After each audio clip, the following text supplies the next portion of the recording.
नमस्कार दोस्तों, मैं हूं आपका दोस्त लोकेश साहू और आप देख रहे हैं लोकेश छत्तीसगढ़िया यूट्यूब चैनल।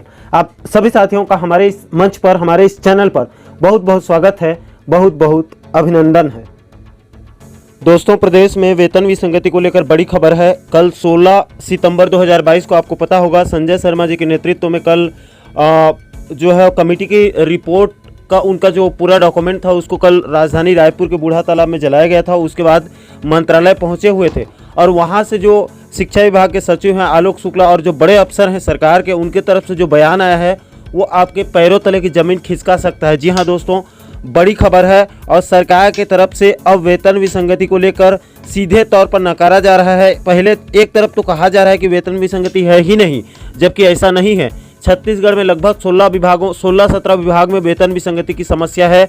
बहुत सारे विभागों का तो मैं खुद वीडियो बना चुका हूं, बहुत सारे विभागों का डॉक्यूमेंट है अभी, जिसमें आपके छत्तीसगढ़ सहायक शिक्षक फेडरेशन वालों का भी, जो प्रदेश के 1,09,000 सहायक शिक्षक हैं, उनका वेतन विसंगति में भी बहुत बड़ी समस्या है, जिसकी वो लंबे समय से लड़ाई लड़ रहे हैं। और उसी को लेकर कल राजधानी रायपुर में घमासान छिड़ा हुआ था। उसके बाद सरकार के जो बड़े अफसर हैं मंत्रालय में, उनसे चर्चा हुई शिक्षक संगठनों की, तो वहाँ पर सरकार के जो बड़े अधिकारी हैं उनके तरफ से सीधे तौर पर इसको नकारा जा रहा है कि वेतन विसंगति पहला तो है ही नहीं और दूसरा सरकार के पास अभी बजट है ही नहीं वेतन विसंगति को दूर करने के लिए।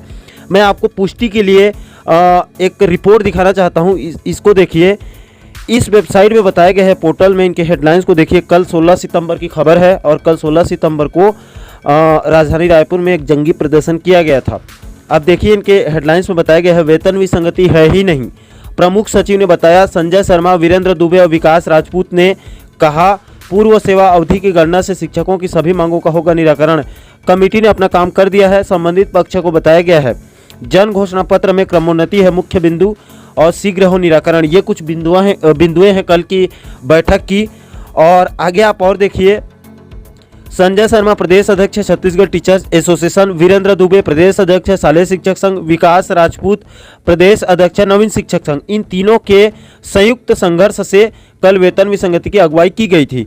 के अगुवाई में वेतन विसंगति हेतु 3 माह के लिए गठित समिति के 1 साल पूरा होने पर सहायक शिक्षकों की वेतन विसंगति दूर नहीं करने के कारण कल बूढ़ा तालाब रायपुर में कमेटी के आदेश को जलाकर विरोध प्रदर्शन किया गया, जिसके बाद सीधे मंत्रालय में शिक्षा विभाग के प्रमुख सचिव डॉक्टर आलोक शुक्ला से चर्चा कर पूछा गया कि कमेटी ने अब तक अपना काम पूरा क्यों नहीं किया है, रिपोर्ट सार्वजनिक क्यों नहीं किया गया है। प्रमुख सचिव ने कहा कि कमेटी ने अपना काम पूरा कर लिया है, भार साधक सचिव को प्रतिवेदन दे दिया गया है, रिपोर्ट को सार्वजनिक नहीं किया जाता है और कोई वेतन विसंगति नहीं है। इस लाइन को आप अंडरलाइन करिए दोस्तों, कोई वेतन विसंगति नहीं है। ये आलोक शुक्ला जी ने 2 टूक कह दिया है, संबंधित पक्ष को बताया गया है, कोई वेतन विसंगति नहीं है।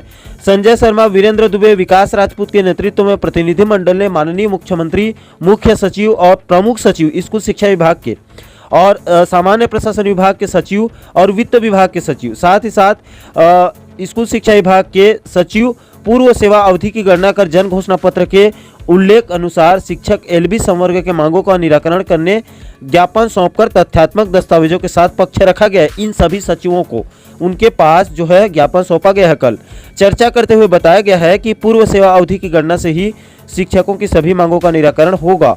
उनका जो पूर्व सेवा की गणना है प्रथम नियुक्ति तिथि से गणना, उन्होंने प्रमुख सचिव शिक्षा विभाग से प्रबलता पूर्वक यह पक्ष रखा है कि जिस प्रकार पदोन्नति यानी कि प्रमोशन के लिए वन टाइम रिलैक्सेशन के तहत 3 वर्ष किया गया है एक बार को, आपको भी पता होगा, तो पदोन्नति से वंचित शिक्षक संवर्ग के लिए क्रमोन्नति हेतु भी अवधि एक बार के लिए घटाकर 3 वर्ष करते हुए सभी को लाभ दिया जाए। यानी कि प्रमोशन को जैसे ही एक बार के लिए उसको शिथिल करते हुए 5 साल को 3 साल किया गया, उसी प्रकार क्रमोन्नति को भी 3 साल करने की मांग की जा रही है। न्यायालय में अवरुद्ध पदोन्नति पर चर्चा में प्रमुख सचिव ने कहा कि प्रमोशन करने शासन ने नियम शिथिल कर 3 वर्ष किया है, तो शिक्षक ही बाधा बन रहे हैं, यानी कि शिक्षक जो है वो हाईकोर्ट जा रहे हैं, तो शिक्षक ही बाधा बन रहे हैं। शासन ने जवाब दे दिया है, अब न्यायालय के निर्णय को मान्य कर प्रमोशन होगी। पूर्ण पेंशन की मांग के तहत प्रथम नियुक्ति तिथि से अर्हतादायी सेवा की गणना कर पेंशन निर्धारण किया जाए तथा केंद्र सरकार के समान 20 वर्ष की आहरकारी सेवा पर पूर्ण यानी 50% का प्रावधान किया जाए 20 वर्ष में। वेतन विसंगति की मांग के तहत व्याख्याता और शिक्षक की तुलनात्मक सहायक शिक्षक का वेतन कम है। प्राथमिक शिक्षा को विशेष शिक्षक की सेवा मानकर व्याख्याता और शिक्षक के वेतनमान के अंतर के अनुपात में शिक्षक और सहायक शिक्षक के वेतनमान में सुधार किया जाए और शिक्षक, पंचायत और नगरीय निकाय संवर्ग को 1 मई 2013 से दिए गए पुनरीक्षण यानी कि समतुल्य वेतनमान में भूतलक्षी प्रभाव से 1.86 के गुणांक पर निर्धारित करने का आदेश जारी किया जाए। यह मांग लगातार की जा रही है और 2 वर्ष में एक वेटेज का लाभ दिया गया है, उसे 1 वर्ष में एक वेटेज देने का आदेश देते हुए रिवाइज LPC जारी किया जाए। यह मांग है। क्रमोन्नति की मांग के तहत प्रथम नियुक्ति तिथि से पूर्व सेवा अवधि को जोड़ते हुए सहायक शिक्षकों को प्रचलित नियम अनुसार सीधे उच्च वर्ग शिक्षक का 4200 ग्रेड पे का उच्चतर वेतनमान देते हुए क्रमोन्नति का आदेश जारी किया जाए तथा शिक्षक और व्याख्याता के लिए प्रचलित नियम अनुसार समयमान वेतनमान का आदेश जारी किया जाए। ये मांग है। क्रमोन्नति का बिंदुवार जन घोषणा पत्र में शामिल किया गया है तथा शिक्षा कर्मियों के निम्न वर्ग की सेवा को जोड़कर उच्च वर्ग में लाभ दिया गया है। अतः पूर्व सेवा अवधि को जोड़कर क्रमोन्नति हेतु लाभ प्रदान कर क्रमोन्नति आदेश जारी किया जाए तथा छत्तीसगढ़ शासन वित्त योजना विभाग मंत्रालय रायपुर के आदेश क्रमांक 233 और वित्त नियम 4/9 रायपुर दिनांक 10 अगस्त 2009 के बिंदु क्रमांक 3 में उल्लेखित है ये सभी चीजें कि राज्य शासन के एक विभाग से दूसरे विभाग में समान वेतनमान के सीधी भर्ती के पद पर संविलियन होने पर पूर्व पद की सेवा अवधि उक्त संविलियन के पद पर समयमान क्रमोन्नत वेतनमान की गणना हेतु शामिल करने का प्रावधान ये बताया जा रहा है। इस नियम में प्राचार्य प्रमोशन हेतु 1 टाइम रिलैक्सेशन की मांग के तहत सहायक शिक्षक से शिक्षक व प्रधान पाठक प्राथमिक शाला, शिक्षक से व्याख्याता व प्रधान पाठक पूर्व माध्यमिक शाला के पदों पर प्रमोशन में 5 वर्ष के अनुभव को शिथिल कर 1 टाइम रिलैक्सेशन देते हुए 3 वर्ष किया गया है। उसी प्रकार व्याख्याता से प्राचार्य प्रमोशन के लिए 1 टाइम रिलैक्सेशन का प्रावधान किया जाए। जिस प्रकार सहायक शिक्षक और शिक्षक के प्रमोशन में जो है 3 वर्ष का एक 1 टाइम रिलैक्सेशन दिया गया है, तो उसी प्रकार व्याख्याता से प्राचार्य के प्रमोशन में भी 1 टाइम रिलैक्सेशन की मांग की जा रही है। मंत्रालय में श्री आलोक शुक्ला जो प्रमुख सचिव हैं शिक्षा विभाग के से सभी मांगों पर विस्तार से चर्चा हुई। प्रमुख सचिव ने कहा कि वेतन विसंगति की रिपोर्ट शासन को सौंप दी गई है, जिसकी जानकारी पत्र में उल्लेखित पक्ष को भी अवगत कराया जा चुका है।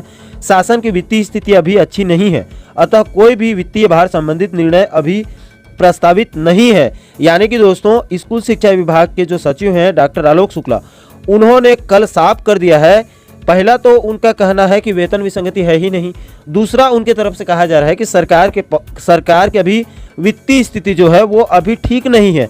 ऐसे में वेतन विसंगति को अभी दूर नहीं किया जा सकता है, यानी सीधे सीधे सरकार की तरफ से वेतन विसंगति को हाल फिलहाल में एक लाइन में नकार दिया गया है। ज्ञापन सौंपने वाले प्रतिनिधि मंडल में संजय शर्मा, वीरेंद्र दुबे, विकास राजपूत के साथ साथ यहाँ पर और भी कई सारे पदाधिकारी मौजूद हुए थे। यानी कि दोस्तों कल वेतन विसंगति को लेकर घमासान मची थी राजधानी रायपुर में। उसके बाद बैठक हुई और बैठक में 2 महत्वपूर्ण बातें समझ में आ रही है। पहला तो शासन के तरफ से कहा जा रहा है अब कि वेतन विसंगति कहीं पर है ही नहीं और कैसे गुणा भाग किया जा रहा है ये वो सरकार ही जाने। और दूसरा, वेतन विसंगति के लिए सरकार दूर करने के लिए अभी सरकार के पास बजट नहीं है, वित्तीय स्थिति ठीक नहीं है। तो यह है दोस्तों, अब इसका एक ही मतलब निकल रहा है कि सरकार सीधे तौर पर वेतन विसंगति को नकार दे रही है, यानी वेतन विसंगति दूर करने के मूड में कतई नहीं है। कोई भी विभाग में वेतन विसंगति को हाल फिलहाल में अभी इस बैठक के बाद और इस तरह से जो चर्चाएं हुई है उससे तो यही अंदाजा लग रहा है कि सरकार जो है वेतन विसंगति से मुकर रही है। बाकी आपकी क्या राय है दोस्तों, आप नीचे कमेंट सेक्शन में अपनी प्रतिक्रिया जरूर दीजिए और साथ ही साथ प्रदेश के महत्वपूर्ण मुद्दों पर आगे भी आप वीडियो देखना चाहते हैं तो हमारे साथ आप बने रहिए। तो दोस्तों आशा करता हूं कि आप इस वीडियो के माध्यम से पूरे मामले को अच्छे से समझ ही गए होंगे। दोस्तों इस पूरे मुद्दे पर आपकी क्या राय है, नीचे आप कमेंट सेक्शन में अपनी प्रतिक्रिया जरूर दीजिए। और आप आगे भी इसी प्रकार के महत्वपूर्ण मुद्दों पर वीडियो देखना चाहते हैं, बारीकी से समझना चाहते हैं तो हमारे इस चैनल को सब्सक्राइब जरूर करिए ताकि हमारे सभी नए वीडियो का नोटिफिकेशन आप लोगों तक तुरंत पहुंच सके। दोस्तों इस वीडियो में फिलहाल अभी के लिए इतना ही, मुझे दीजिए इजाजत। मैं मिलता हूं आपसे एक और महत्वपूर्ण मुद्दे के साथ, महत्वपूर्ण टॉपिक के साथ। तब तक के लिए जय हिंद, जय छत्तीसगढ़।